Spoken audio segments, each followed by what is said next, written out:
Hello students, welcome to Kaushal ice. तो जिस तरीके से आप थंबनेल में देख रहे हैं इंडिगो एयरलाइन क्राइसिस, तो 2-3 दिन से ये न्यूज़ जो है सुर्खियों पे है, क्योंकि इंडिगो ने अपना पिछले 2-3 दिन में 300 से ज़्यादा फ्लाइट कैंसिल कर रखा है, जिसके वजह से 1 लाख से ऊपर भी पैसेंजर को दिक्कत या डिफिकल्टी फेस करना पड़ा है।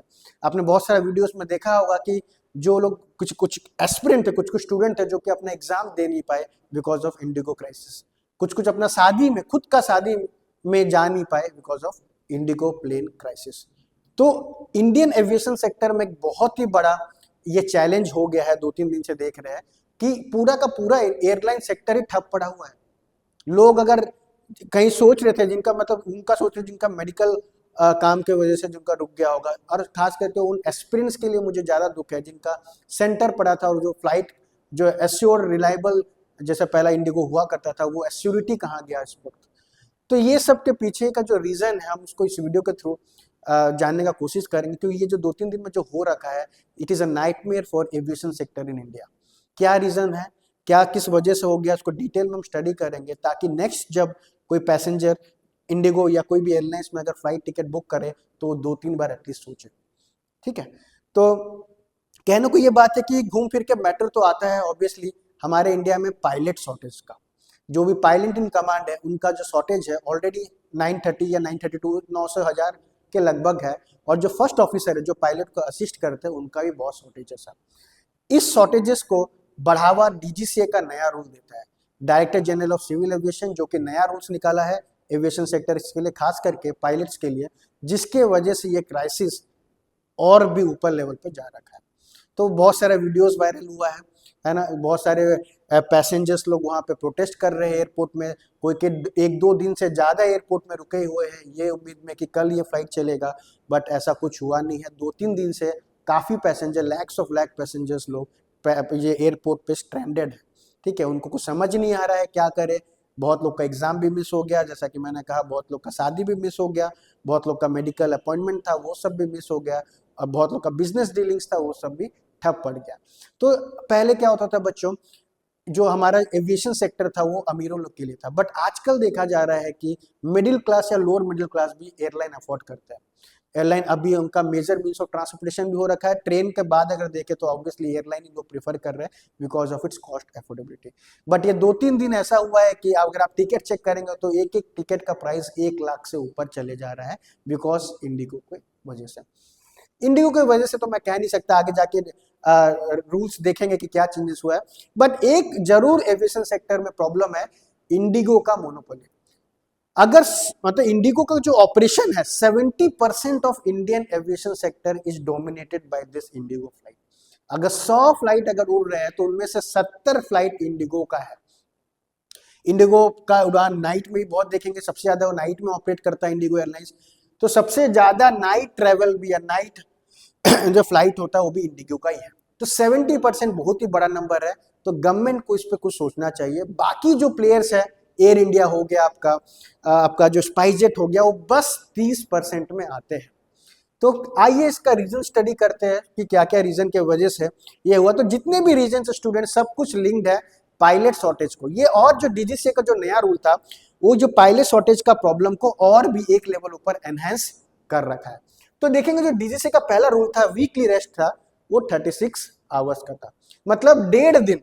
अगर पायलट को वीकली रेस्ट करना चाहिए, 1.5 दिन उसको रेस्ट करना चाहिए, बट अभी नया रूल क्या कहता है, नया रूल कहता है कि 48 आवर्स, 2 दिन का रेस्ट चाहिए। तो अगर दो ज्यादा रेस्ट अगर पायलट करने लग गए तो पायलट फ्लाइट कौन चलाएगा, फ्लाइट कौन चलाएगा। ऑलरेडी 70% जो है डोमिनेट इंडिगो का है, तो इंडिगो को तो बहुत पायलट चाहिए, बट शॉर्टेज में ही चल रहे हो लोग, अंडर स्टाफ भी पायलट में चल रहे हैं। अगर रेस्ट पीरियड बढ़ा दिया गया 48 आवर्स का, 2 दिन कर दिया गया, तो इतना जो ऑपरेशन जो इंडिगो करता है एक रात में, इतना एक दिन में कितना फ्लाइट वो ऑपरेट करता है, तो कहां से होगा, पायलट कहां से होंगे। तो रेस्ट पीरियड की वजह से भी जो पायलट शॉर्टेज का जो प्रॉब्लम था और भी उभरने लगा। आइए दूसरा रीजन देखते हैं। नाइट ड्यूटी रूल्स में भी चेंज आया है। पहले जो नाइट ड्यूटी रूल था वो 12 से 5 बजे तक का था, अभी क्या कर दिया गया है, 12 से 6 बजे तक का। तो जैसे ही अगर पायलट एक एक्स्ट्रा घंटा अगर काम करता है तो उसको एक एक्स्ट्रा घंटा रेस्ट की भी जरूरत पड़ेगा। अगेन ये प्रॉब्लम लेके चलता है कि पायलट शॉर्टेज का जो प्रॉब्लम है उसको क्राइसिस की ओर लेके जा रहा है। ठीक है, फिर दूसरा रूल चेंजेस करते हैं। पहले जो डीजीसीए का रूल था, मैक्सिमम फ्लाइट ड्यूटी कितना था, 13 घंटे, एक पायलट 13 घंटे से ज्यादा फ्लाइट चला नहीं पाएगा। अभी न्यू रूल क्या बोलता है? 10 घंटे। अरे फ्लाइट ऑपरेशन में भी फ्लाइट रूल्स जो चलाने का भी अगर टाइम कम कर दिया गया तो पायलट और ज्यादा जरूरत पड़ेंगे। पहले एक पायलट 13 घंटा चलाता था, अभी एक पायलट को 10 घंटा चलाएगा। तो again this leads to shortage of pilots in the aviation sector, very clear. फिर क्या है? मैक्सिमम लाइट लैंडिंग पे आते हैं। पहला रूल बोलता था कि नाइट लैंडिंग कितना, 6 ही नाइट लैंडिंग कर पाएगा एक पायलट। दूसरा रूल बोलता है कि मैक्सिमम लाइट लैंडिंग कितना, बस 2 ही। तो अगर इंडिगो को आप देखेंगे कि इंडिगो सबसे ज्यादा अपना ऑपरेशन पूरा दिन में रात को ही करता था, नाइट ऑपरेशन उसका ज्यादा रहता था, एयर ट्रैफिक क्योंकि कम रहता है। तो पहले 6 कर सकता था, अभी 2 कर पाएगा। तो कैसे इंडिगो इंश्योर करेगा कि ज्यादा से ज्यादा वो सर्विस दे पाए? इसीलिए तो 200 से 300 फ्लाइट चला रही, because of change in the DGCA rule. फिर नेक्स्ट देखते हैं, फैटिग रिस्क मैनेजमेंट बहुत इंपॉर्टेंट है। पहले बच्चों पायलट्स का ना फटीग रिस्क मैनेजमेंट टेस्ट होता नहीं था। मतलब फटीग, सपोज वो फ्लाइट करके आया, ड्यूरेशन चला के आया, तो घर से अगर आता है तो उसका स्ट्रेस मॉनिटर किया जाएगा, उसका बीपी लेवल चेक किया जाएगा, है ना, ताकि जो स्ट्रेस वो कैबिन में लेके ना फ्लाइट उड़ाए, क्योंकि उस पर 250 से 300 लोगों की जिम्मेदारी होती है। अगर वही स्ट्रेस में अगर पायलट अगर उड़ाएगा फ्लाइट तो बहुत चांसेस है एक्सीडेंट होने का। तो पूरा प्रॉपर साइकोलॉजिकल टेस्ट होता है, ड्रग एडिक्शन टेस्ट होगा, ड्रग लेके नहीं चला रहा है, तो ये प्रॉपर टेस्ट पहले मैंडेटरी नहीं था, बट अभी फैटिग रिस्क मैनेजमेंट उसको मैंडेटरी कर दिया गया है। तो बहुत सारे ऐसे पायलट पकड़ा जा रहे हैं, स्ट्रेस होता है उनको, ऑब्वियसली इतना फ्लाइट ऑपरेट कर रहे हैं तो ऑब्वियसली स्ट्रेस ऑटोमेटिक आ जाएगा, बीपी ऑटोमेटिक बढ़ जाएगा, आपका अल्कोहल कंजम्पशन या ड्रग कंजम्पशन लोग करेंगे ही करेंगे, जो कि मैंडेटरी है, जिसकी वजह से उनको फ्लाइट उड़ाने का मौका ही नहीं मिल रहा है। ठीक है, तो ये सब भी प्रॉब्लम क्या ले रहा है आपको, पायलट शॉर्टेजेस के और ठेल रहा है।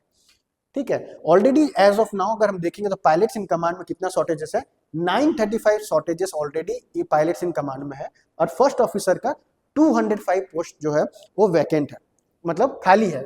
इतना शॉर्टेजेस अभी हम लोग का है।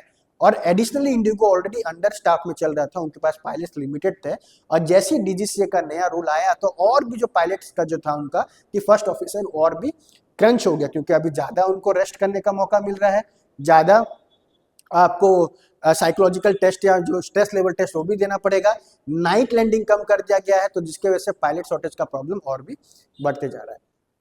अगर हम और विदेशों से अगर कंपेयर करें, यूएस एंड यूरोप से कंपेयर करें अपना एविएशन सेक्टर का इंडस्ट्री में, तो देखिए आप देख सकते हैं नाइट ड्यूटी पे रेस्ट्रिक्शन इंडिया में नया रूल की वजह से कितना है, 8 घंटे का नाइट ड्यूटी रेस्ट्रिक्शन लग गया है, जो कि आप यूएस और यूरोप में देखेंगे। तो यूएस एंड यूरोप में नाइट ड्यूटी का रेस्ट्रिक्शन दिए ही नहीं है पायलट्स को, बट इंडिया में 8 आवर्स दे रखे हैं और 2 लैंडिंग दे रखे हैं नाइट में। तो अगर इतने रेस्ट्रिक्शन करेंगे तो पायलट कहाँ से फ्लाइट उड़ा पाएंगे? इंडिगो जो 70% जो मार्केट कैप्चर कर रखा है उसको कहाँ से फ्लाइट अपना टाइम पे ऑपरेट कर पाएगा? और आप देख लो यूएस एंड यूरोप तो रखा ही नहीं है लिमिट इसका, तो इसलिए उधर ऐसा प्रॉब्लम क्राइसिस अभी देखने को मिला नहीं है।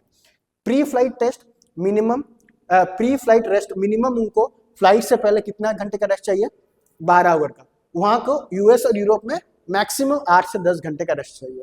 ठीक है, तो इंडिया में फ्लाइट उड़ाने से पहले मिनिमम वो 12 घंटे का उसको रेस्ट है, ताकि स्ट्रेस हार्मोन कम हो जाए, ताकि थोड़ा जो साइकोलॉजिकली वो बैलेंस्ड हो जाए कि फ्लाइट उड़ाना है तो 12 घंटे का रेस्ट चाहिए।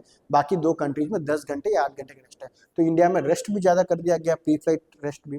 फिर आता है rest paid after leave. Suppose कोई पायलट अगर लीव पे है और वापस आ गया तो उसको जानबूझ मतलब डेलिबरेटली 10 घंटा उसको रुकना पड़ेगा, तब जाकर फ्लाइट उड़ा पाएगा। बल्कि यूएस एंड यूरोप में ऐसा कुछ रेगुलेशन नहीं।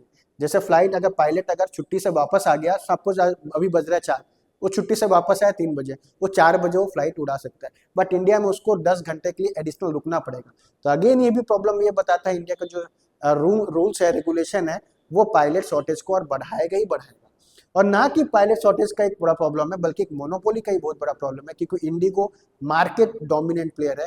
इंडिया को डीरेगुलेट करना चाहिए एविएशन इंडस्ट्रीज को, और भी नए नए प्लेयर्स को इंसेंटिवाइज करना चाहिए, जैसे स्पाइसजेट हो गया, एयर इंडिया हो गया, इनका जो ऑपरेशन है इनको ही बढ़ाना चाहिए, और 2-3 फ्लाइट्स को भी इस पिक्चर में लाना चाहिए। जैसे मैंने पहले भी कहा है कि अभी आम जनता भी फ्लाइट को लेती है, तो आने वाले टाइम में बहुत ही ज्यादा फ्लाइट का जो कनेक्टिविटी देख सकेंगे, और फ्लाइट का जो बिगेस्ट जो ये ट्रैवल का जो रूट है वो भी मिलने को देखने को मिलेगा। तो हमें पूरा अभी से ही रेडी होना पड़ेगा, गवर्नमेंट को नो डाउट रेगुलेट करना पड़ेगा अगेन एविएशन सेक्टर को, पायलट्स का जो नॉर्म्स है उसको चेंज करना पड़ेगा, और गवर्नमेंट ने वो किया।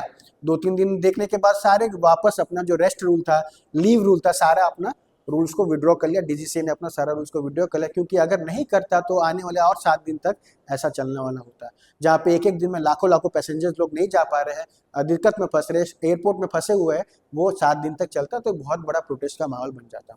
ठीक है, तो डीजीसीए ने अगेन उनको रिफंड करने का वादा किया है, फ्लाइट दूसरा रिशेड्यूल करने का वादा किया है, तो ये सब करना ही पड़ेगा, ताकि इतना जो प्रॉब्लम हुआ है लोगों को एक दो दिन में, जो कि आने और 10 जो कि हमारा जो आने वाला 5-6 साल या 10 साल तक ये अवेयर रहेगा। अभी लोग टिकट बुक करने से पहले सोचेंगे कि फ्लाइट में जाए कि ट्रेन में जाए, ऐसा ही हो रहा है, आप देख रहे हैं हर जगह। तो ये जो मेरे इस वीडियोस के थ्रू से गवर्नमेंट को अपील है कि पहला तो आप जो मोनोपोली है जो इंडिगो का उसको कम करें, दूसरा जो फ्लाइट का जो पायलट का जो रेगुलेशन, नो डाउट रेस्ट उनको जरूरी है, बट इतना स्ट्रिक्ट टेस्ट ना करें जिसके वजह से वो फ्लाइट जो अपना काम है वो ना कर पाए। और आपको ही पता है, सबको पता है कि 2-3 साल में ऑब्वियसली एविएशन इंडस्ट्री बहुत ग्रो करेगा। अब लोग बहुत ही प्रेफर कर रहे हैं एयरलाइन मोड को, क्योंकि टिकट का जो कॉस्ट है अब रीजनेबल आ रहा है। इंडिगो इसलिए तो रीजनेबल कर पाता है क्योंकि इसका फ्लाइट ज्यादा होता है। तो ये सब है, गवर्नमेंट को थोड़ा इंसेंटिवाइज करना चाहिए, वाइबल गैप फंडिंग के थ्रू एयरपोर्ट को ऑपरेट करवाने का मौका देना चाहिए, और भी इन्वेस्टमेंट लाना चाहिए इस एविएशन सेक्टर में, ताकि नए नए प्लेयर्स आए जो कि रीजनेबल रेट में, और जो कि इनका जो फ्लाइट ऑपरेशन हो कंटिन्यूटी मेंटेन रख पाए। तो इस तरीके का वीडियो देखने के लिए प्लीज हमारे चैनल को सब्सक्राइब करिए। Thank you so much.